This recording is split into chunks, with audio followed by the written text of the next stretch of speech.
Ben, venir en Jordanie, c'est aller dans un petit pays qui, malgré de sombres prédictions à travers son histoire, eh bien, a toujours réussi à survivre justement aux tensions de la région.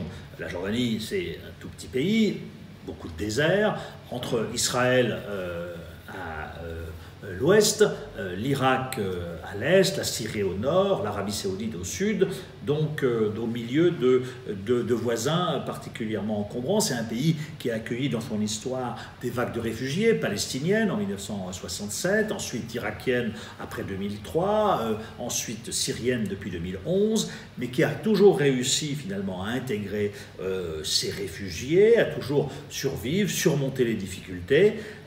Et c'est vrai que quelque part ça relève un petit peu du miracle, parce que c'est un pays qui n'a pas de ressources, qui a eu longtemps, pendant des décennies, un roi qui était extrêmement intelligent, agile, le roi Hussein, hein, on le surnommait le petit roi parce qu'il était tout petit, marié avec la reine Nour, et qui a su très bien jouer de son alliance avec les États-Unis, mais aussi de ses bonnes relations avec ses voisins arabes. Aujourd'hui, il lui a succédé son fils, le roi Abdallah, qui réussit encore à faire exister la Jordanie dans ce Moyen-Orient extrêmement complexe. C'est un pays sûr, hein. On peut s'y promener à Amman, qui est une ville qui a pris beaucoup d'importance, justement avec l'arrivée de toutes ces populations diverses, notamment en Basse-Ville, où il y a un magnifique théâtre romain, mais aussi pour aller visiter un certain nombre de sites, comme le site de Pétra, l'ancienne capitale des Nabatéens, qui est vraiment un site, un des plus beaux sites du Moyen-Orient, hein. Moi, je les ai tous visités, c'est vraiment impressionnant.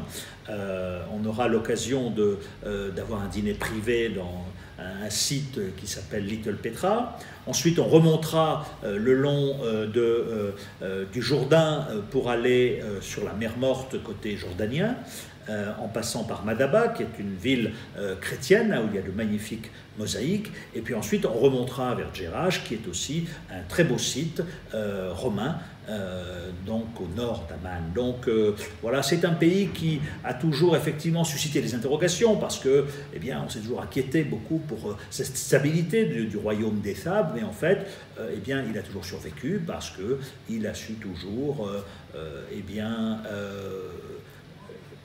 rester équilibré dans ses positions, en étant prudent. Et donc voilà, c'est un pays attachant, avec une population extrêmement attachante, extrêmement ouverte, accueillante, hein, en Jordanie, une majorité de Palestiniens.